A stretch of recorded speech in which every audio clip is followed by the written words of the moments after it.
And I know what it's like to be outside the establishment and to be throwing bricks at the wall and to be ignored. And I know what it's like to be sitting at the table and being heard. And that's where I am now.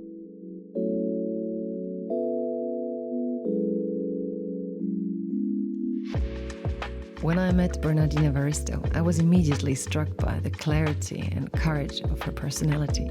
She doesn't compromise, and yet her thinking is full of nuances, far away from cliches and easy to handle stereotypes.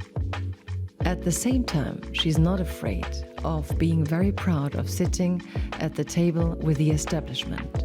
So join me in meeting Bernardine Evaristo.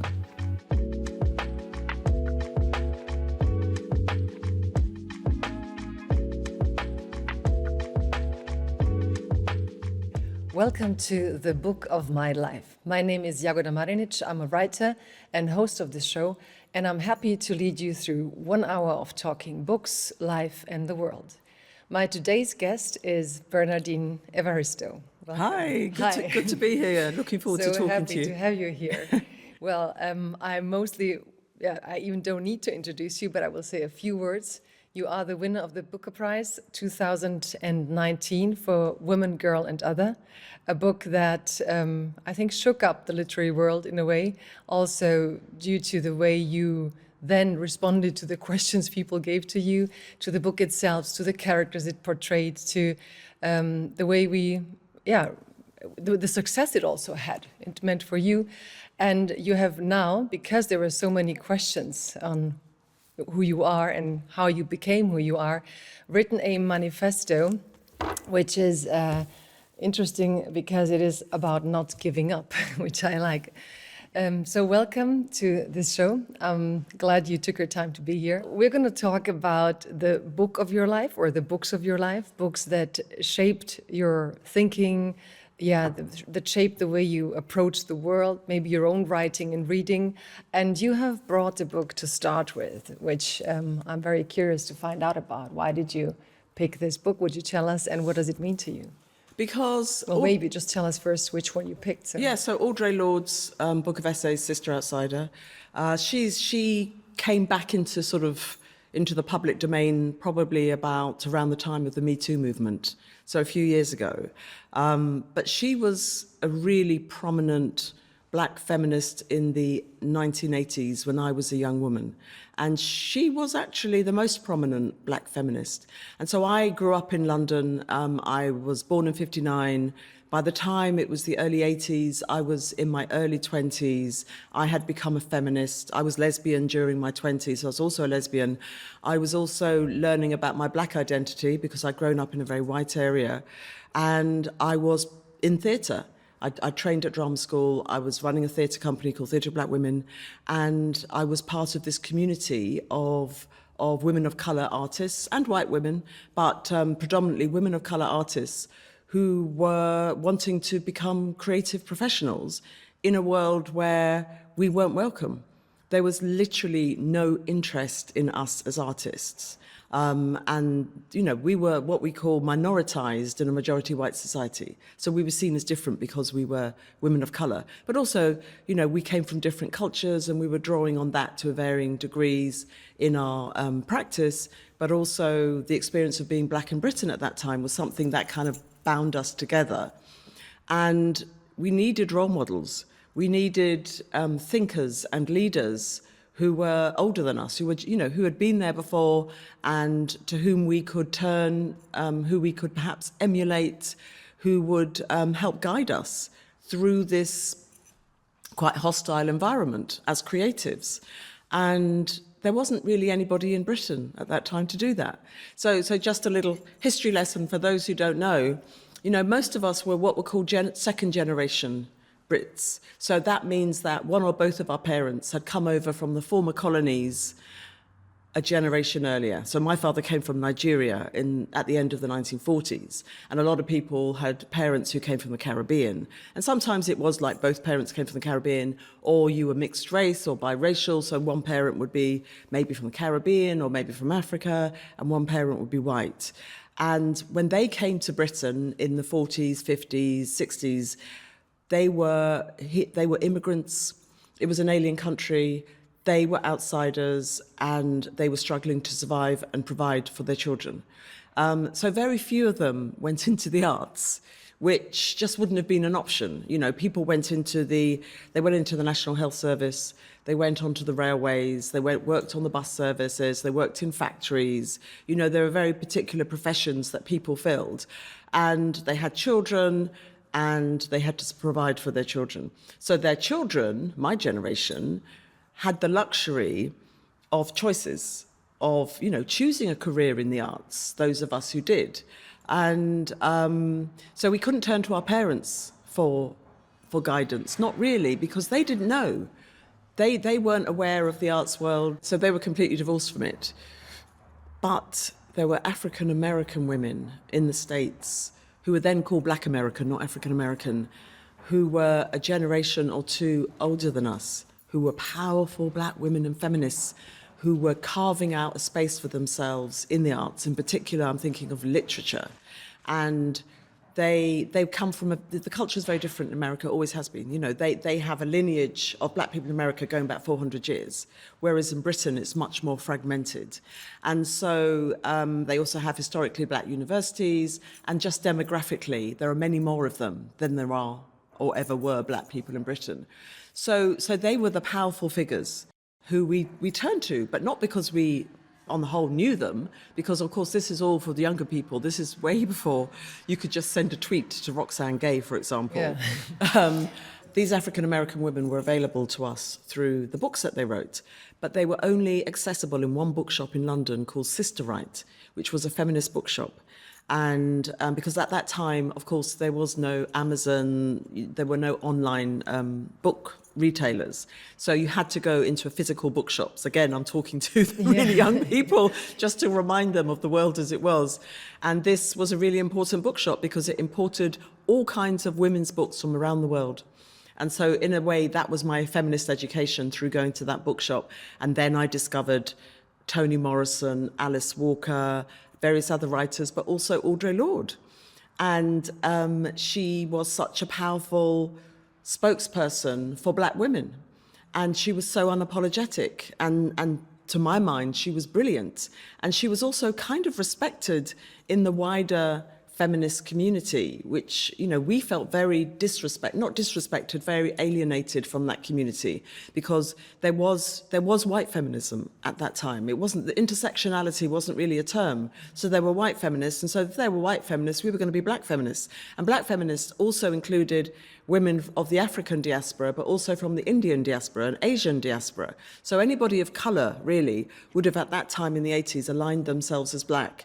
And we were interested in issues that related to us in terms of how we were seen as people of color. It wasn't just about gender. And so she became a bit of a heroine for us. And then she came to London a few times. And so we got to meet her. Oh. And so that was very special. And when you say we, it's your theatre group? Or who was it? Yes, somebody else from the theatre company, Patricia Saint-Hilaire, who founded the theatre company with me. So we met her, and also other women in the arts, writers, visual artists, and so on. And so that was very special. But at the same time, I remember her kind of giving us advice. And I would have been about 23 at the time. And I remember thinking, don't tell me what to do. Oh. Yeah. And okay. Which is why I have to be really careful how I talk to young people today, because I feel very protective and I want to help guide them, but I have to be really careful that I don't tell them what to do. Wow. So you went there because you needed a role model, because you needed guidance, and the books provided you guidance, but when she was there and wanted to provide you guidance, you felt defensive. Yeah, I didn't say that, and I was quiet. Yeah.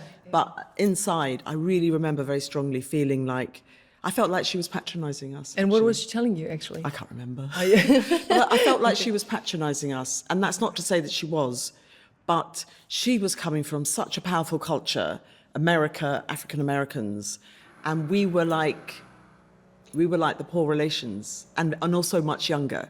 So she probably did have a particular way of talking to us as an older figure. And they had their own narratives built out. Like you said, they had Toni Morrison, they had their ways to tell their stories. And sometimes we speak of people of color and, you know, the black identity, but then the variety of the black identity. That's true. And as you sat there with your own identity, and she maybe wanted to impose you another identity, which is very interesting to figure out that it's not the black identity, but that's the right. black identities. I remember going to a festival it's somewhere called the Melkweg in Amsterdam, and it was a women's theatre festival, and it was incredible because there were women's theatre companies from all over the world, and there was a company called Flamboyant Ladies of 3 black women, and I was 22 and I was there with Theatre of Black Women, so we got to know them a little, and they were African American, and I remember one of them saying to me, "Oh my God, you sound so English," and I remember thinking, well, that's what I am, but in her mind it kind of meant that I didn't sound black, because for her, black was sounding like an African American. So really, she was saying that out of ignorance, but I felt it as that there was something wrong with me because I sounded really English. But why wouldn't I sound English? Because I was English. You know, this is where I'd been born and raised.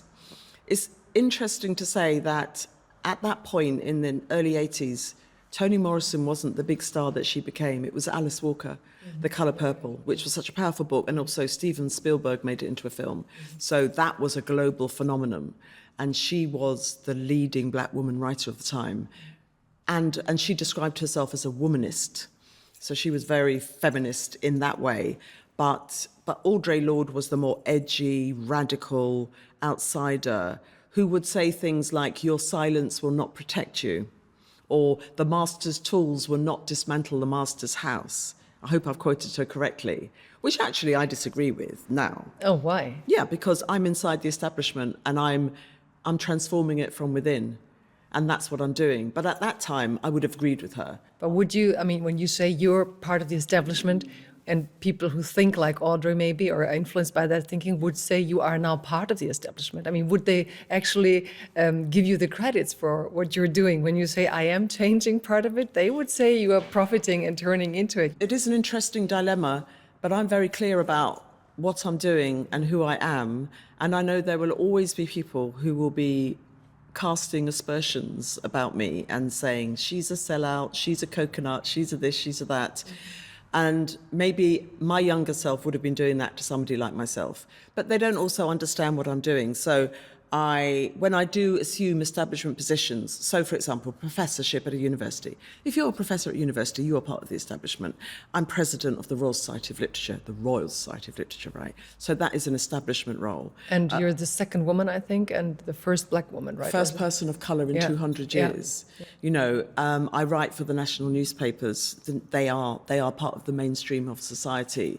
I am somebody who is definitely within the status quo as it is, but I am changing it. So I think there are two things. One thing is if you assume establishment positions and you perpetuate the status quo, or you assume establishment positions and you still have your radical politics. And I still have my radical politics. And I know what it's like to be outside the establishment and to be throwing bricks at the wall and to be ignored.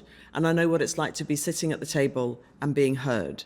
And that's where I am now. And those very people who may be criticizing me are actually going to benefit from what I do, because I'm an activist. I set up lots of literary inclusion projects, arts inclusion projects. That's what I do as a writer.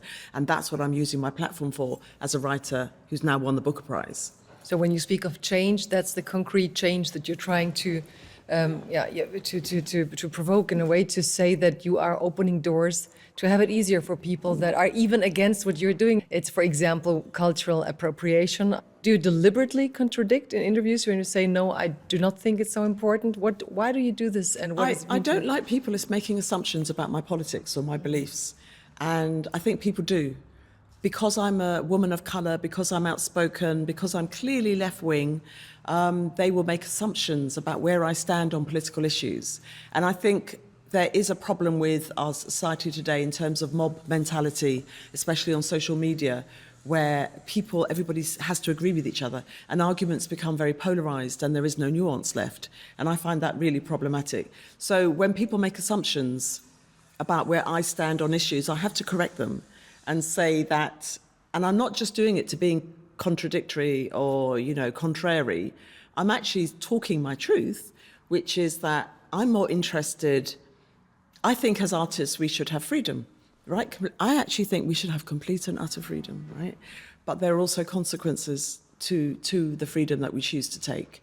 And I am not saying that those are good consequences at all. You know, we know what happened to Salman Rushdie, and we know how awful that is. And I can't think of a single writer, probably anywhere in the world, hopefully not, who would approve of what's happened to him and the fatwa from 30 years ago. And it's terrible, it's tragic, it's horrific.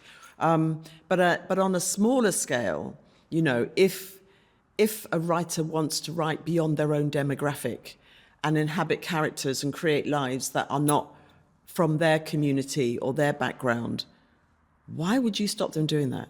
You know, how limiting is it for writers to only write from their own background?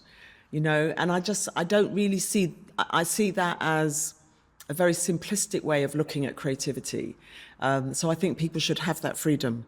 And I also question whether they get it right or not, you know, because there are questions of authenticity, particularly with particular religions, right? There are certain codes that are established and that people recognize as part of that religion. But in lots of ways, people are very individualistic. So you can explore that with your characters. And I think if you were to say, well, only a black person can write a black character, then what you are saying is that you're reducing blackness to something that is to do with color rather than our shared humanity. Because as writers, what we're really doing is exploring our shared humanity. But there are things that people might get criticized for, and sometimes that's completely valid. But as a principle, I feel we should have that freedom. So cultural appropriation, one of my issues, and I'm going to write an essay about that, which is going to be for the British Academy. So I'm delivering a lecture for the British Academy. It's a very establishment organisation, right? But I'm going to talk about cultural appropriation and what we mean by culture and what we mean by appropriation. Who owns culture? Because I think culture is something that is fluid and has evolved through time, through global interactions. And I'm not sure that we can claim to own culture, right, to the exclusion of everybody else. I personally agree with you, but then again, I know that there would be a lot of people saying that you, by taking this standpoint, actually, in a way foster, or a token, as they like to say, you know, you can be used so, like the white supremacists can say, look, and here's a successful, famous, renowned writer, and she's colored, and so, you know, if she doesn't have a problem with it, why do you have a problem with it? I think one of the challenges right now is that the arguments are too simplistic. So my contribution, as it is from lots of other people, is to introduce the grey areas, the nuance, because that is from my point of view, that's the reality. And people may disagree with me, but that's fine, right? But I'm interested in how we can bridge gaps together, how we can build bridges, how we can move forward as humankind and actually get rid of these divisions while acknowledging that those divisions exist for a reason. I'm talking about like racial divisions or gender divisions or whatever, or sexuality divisions or class divisions. You know, they exist because we're living in an unequal world. But I cannot just have an ear to the people who want to perpetuate simplistic arguments, because I'm not prepared to do that. And the fact is, I will speak my truth and it will land where it lands. Bernardine, when you, I'm excited. I'll be observing the process. But when you look at your 23-year-old self and the debates now, and that you now have to make these things clear, what do you think has changed for you as a writer, for you as a reader? With your last book, you wrote about characters. How much does this influence the way you shape your characters or the fantasy? As you said, is there the human experience on the one hand, and then these whole societal debates that we're leading, and very aggressively, partly. So when you look at back then and now, what do you feel has changed, both for you as a reader? Do you read books differently? And how do you treat these changes, or how do you handle them? Well, I think my 23-year-old self I was immature, but then that's not surprising. I was 23, right? So I was immature, and I did have very simplistic views because I hadn't really formulated my theories about the world as an adult. I was still coming to an understanding of how the world operated, and I was finding my way with it. And also things were very simple. I was quite, angry at society at that age, which I think is completely understandable. And I didn't understand the complexity of anything really. And that is something that has developed as I have matured. And as a writer, I deal with the complexity of who we are as people. And that's actually what people like about Girl, Woman, Other, for example, that the characters are very nuanced, and that also makes them very human. But I think the very people, and that would include maybe my younger self, the very people who like me doing that with the book might then disagree with what I have to say about some of the big issues around, because they don't want that complexity when it comes to politics. So society. So one of the most important things to say about back in my early days, and you're talking about the 1980s, is that whatever conversations we were having with each other. You did not have a social media account whereby you could make random statements and reach thousands, if not millions, of people. It was a very micro universe that we inhabited, where it was just us talking to each other. I think that's so interesting, because today we speak of these bubbles we live in, which in a way is true, but me, I have the same feeling as you have. I feel that I'm totally hyper confronted with all sorts of bubbles, and that actually it's the opposite. In a way, you do have a bubble, that's a comfort zone, but we used to call that peer group. And I felt that these peer groups were in a way much more closed, and you were much safer than nowadays. As you say, no matter what you publish, no matter what you tweet, you get the whole portfolio of opinions. I mean, it's interesting, I think you said it was safe. It was safe because it was contained. Right. And you would fall out with individuals, you would have face-to-face rows, but you would also have thrash-out arguments. And arguments aren't really thrashed out on Twitter. People just make statements, because there isn't really the scope for people to have fully, when you have 285 characters. Again, the nuances, the complexity, Even if they have threads, it's again one thought that they're just sending out press conferences about this one thought. That's right. And also it lends itself to outrage. Right. You want to make an impact. So the more outraged you are at whatever you're objecting to, the more impact you're going to have, right? So a nice, reasoned comment isn't going to get a lot of traction. And so in order, for my generation, growing as an individual, politicized in the arts, mixing with young people my age, was it was a learning experience that was private. The media wasn't interested in us. Nobody was reporting on us. Nobody from my community was writing for the newspapers. We were completely divorced from that. And it's only in the last 20 years or so that started to change. So, but it meant you could change. That was the other thing. You could change because only a few people knew you. And in any case, if you were going through a process of change, you'd have those conversations with those people. Whereas now, when you're making public declarations about yourself, it's much more humiliating, perhaps, to step back when you've come in so forcefully for or against something.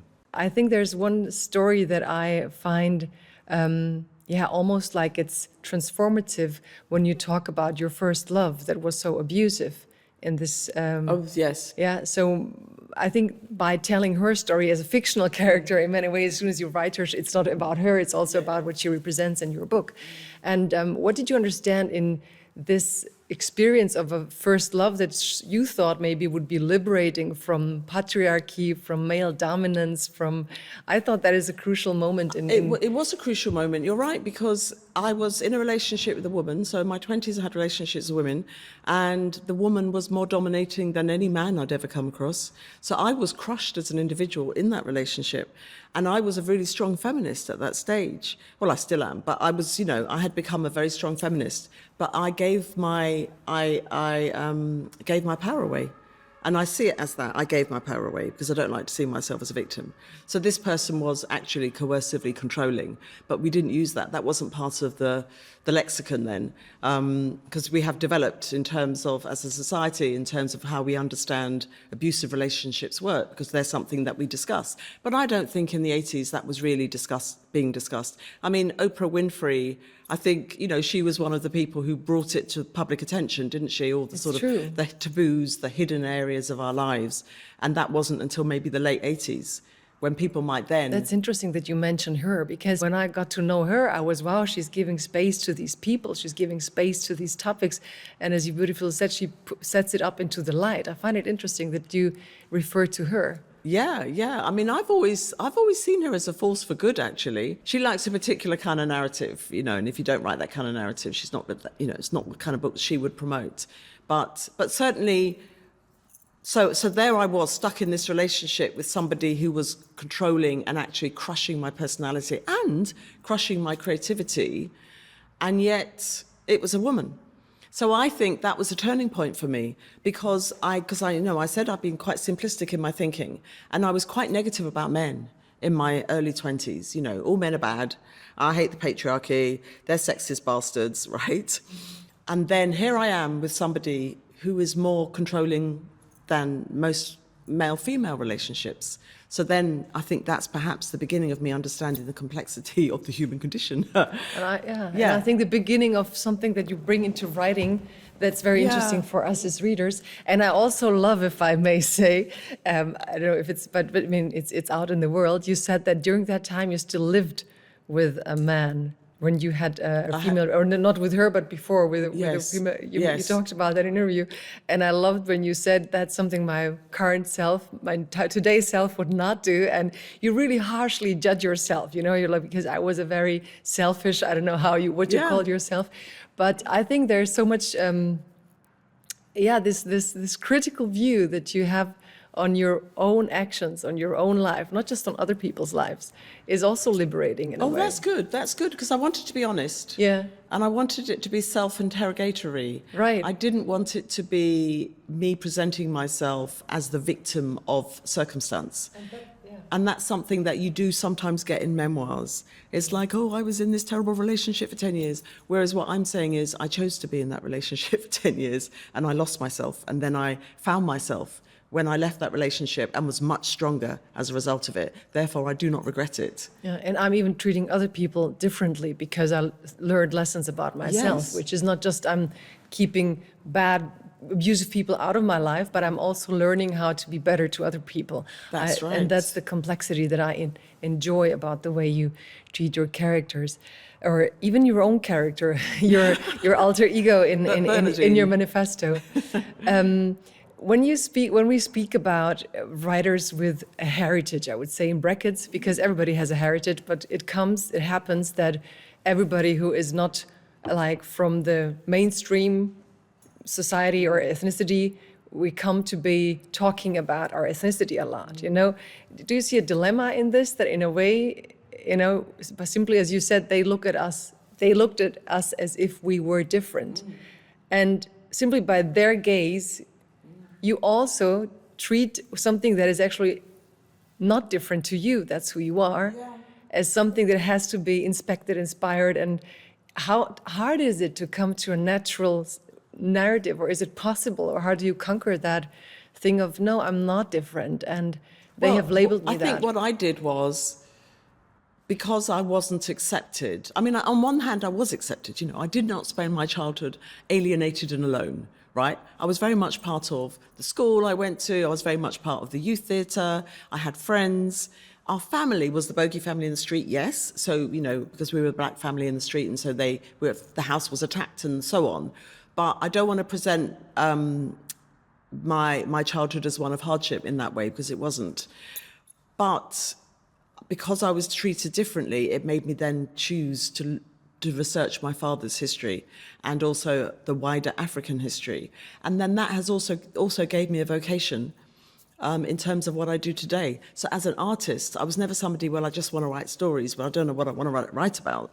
I was somebody I want to put on the map stories about the African diaspora because that was missing from my childhood and that shaped me. But the interesting thing, which I talk about in Manifesto, is that it is the colour of my skin and my features and hair that mark me out as different as a child. In every other way, I was a British child, but people saw me as different. Therefore, I became somebody who felt that I wasn't accepted. If I had been somebody who could what we call pass as white, and there are lots of people of colour who may be also biracial, who can pass as white, I would have been completely integrated into that society, away from my family, depending on how dark my family were. So that's that. So what I'm doing is I'm exposing the ridiculousness of race in a way, because we know it's a fiction, because we're all 99.9% biologically the same. But that difference, that visual difference, is the thing that shapes and determines our lives. And I see that as a positive thing. And I had to come to an understanding of myself as a biracial black person in my early 20s, which then gave me the foundation for the person you see before you today. How do you, I mean, when you say you were a British girl, but then they looked at you as if you were different, and you write about this, how do you treat anger? How do you handle it? Yeah, so as a child, I wasn't angry at all, because you just absorb your environment and you don't even know how to articulate what is happening to you. So you're walking around living your life, but you know people are treating you differently, but you don't know what. And actually what you do is you internalize it. So you feel there's something wrong with you, rather than there's something wrong with them. And that's the tragedy, isn't it? That actually there is something wrong with them. And you know, as I say in the book, centuries of colonial brainwashing made British people years ago look at anybody of colour as subhuman, as savages, as uncivilized, and also as not belonging in Britain itself. And so you internalize it. And then the anger came when I became sort of politicized in terms of feminism and race in my late teens, 20s. And then that fueled me for a bit. Although, to be honest, my writing wasn't always that angry. You know, my writing wasn't like ranting, wasn't polemical. And then the anger kind of dissipated. And I learnt over the course of my early 30s to find energy. You know, I say anger turned into energy. And I think energy is a very positive thing. I did an event, was it last year, and somebody I hadn't seen since I was at drama school came along to the event. And she had been very angry at drama school. And she was feminist, and she had spiky hair, and she still looked the same. And she said to me, she said, I don't understand, because I've been talking about anger. She said, I don't understand, why aren't you angry? And she said it really angrily to me, as if I should be angry. And I said, anger is now energy. You know, she scowled at me. I just thought, oh my God, I kind of know how you've lived your life, because you have been raving all your life. And I bet she's not productive. You know, she ran off before the event finished because I wanted to talk to her to see what she's doing. But I just thought, how can you be an angry person walking around this world for decades? You know, you're actually destroying yourself in a way. You're not destroying anyone else, you're destroying yourself. And so that is always my answer to that.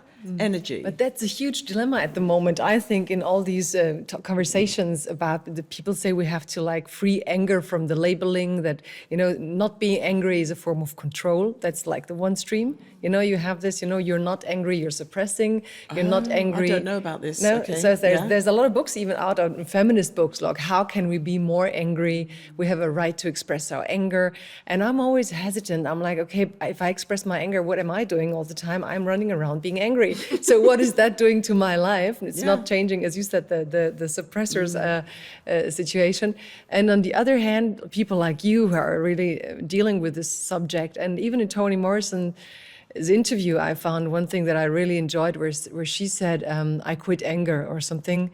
And I think she said it that because it actually makes her irrational, and she can't concentrate, and she's not in her full strength when she's angry. And I understand that, you know, it's, so I think it's very interesting, and not the stream that I see in the current feminist, even intersectional feminist movements, where we think, yeah, we have to be angry. No? Now, smash the patriarchy, now be angry. That's interesting, and I think that probably is a stage people have to go through, but I don't see how they can sustain it for a lifetime and also stay productive. And I also feel that if you want social change, anger isn't always the best way to get that. You know, I feel that there are people who need to be very vocal protesters, you know, as I said, throwing rocks against the citadel. But actually, I'm more interested in how can I strategize to get the result that we're looking for? And I think anger makes the people you're trying to change really defensive. I don't think it's necessarily productive.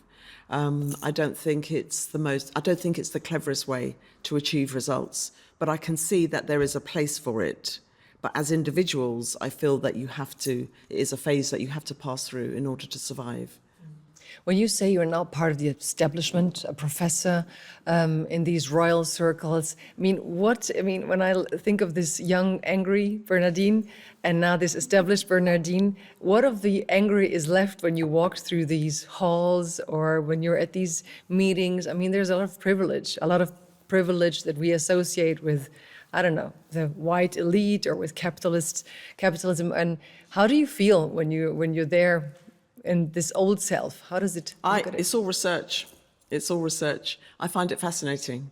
So, you know, I did have what's called an audience with Camilla, who is now the Queen Consort, about 2 months ago, because she is patron of the Royal Society of Literature. And I've met her before, you know, because she hosted a reception after the Booker Prize for myself and Margaret Atwood and other people, and she's come to Royal Society of Literature events. And when, you know, so she was living, this is all the past tense now, everything's changed, but living in Clarence House with Prince Charles, who is now King Charles III. Mm-hmm. It's very hard. It's a really hard shift to change how we describe the royal family. And I'm fascinated. I'm absolutely fascinated by how people who have had lives completely unlike mine live. And I kind of do see it as research, but I'm not angered by it. I'm interested in working with those institutions. And do you still have this difference thing that you say, as a kid you said I was a British girl and they made me feel different? Oh no, I feel very different today. Mm-hmm. Britain has changed beyond belief. Mm-hmm. So, you know, especially in the big cities, especially in London, which really is a state unto itself, you can be from anywhere in the world and at a certain level feel fully integrated. But I'm not talking about equality. I'm not talking about that there isn't racism, because it does exist. But just going about your business, people aren't going to look at you as if you're some kind of stranger, because everybody is, you know, from a different part of the world. 300 languages are spoken. But yes, there is discrimination. The police will target black men walking the street or driving their cars at night and the rest of it. But the city I grew up in was one where people would look at you, and they would treat you differently, and they would call you names, and, you know, you would feel that you don't belong. Whereas now I feel 100% that I belong, and I have felt that for a very long time. And it's also an internal, it's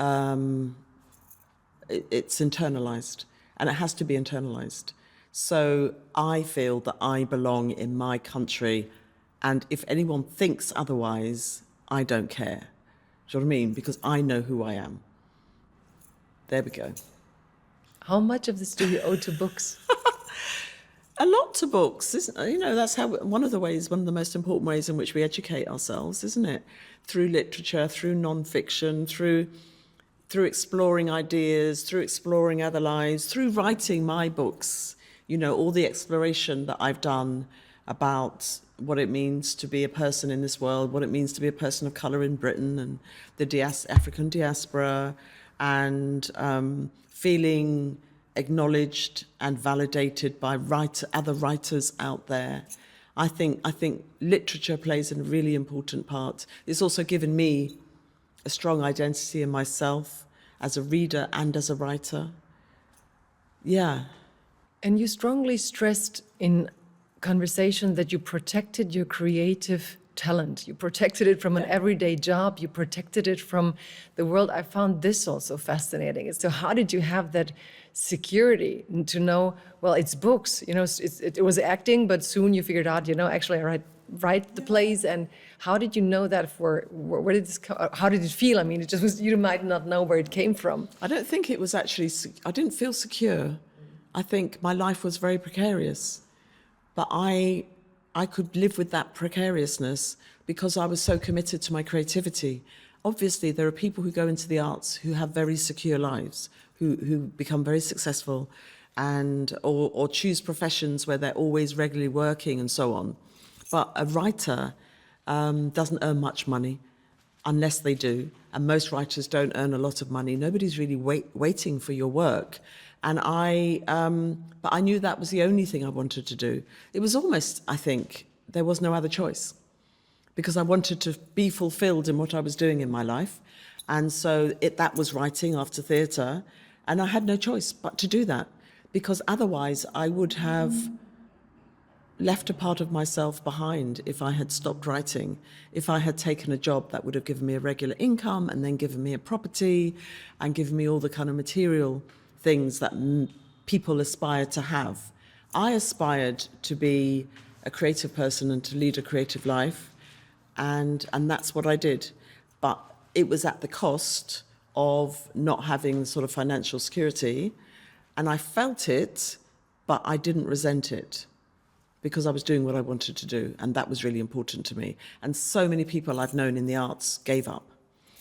How do you define creativity and creative life for yourself? So working with the imagination, creating something from nothing.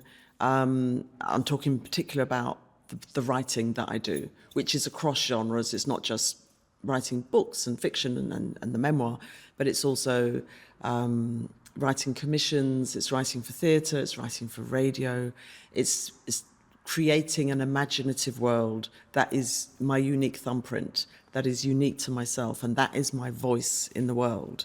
And that is an intoxicating thing, I think, to be able to do, irrespective of how many people are really paying attention to you.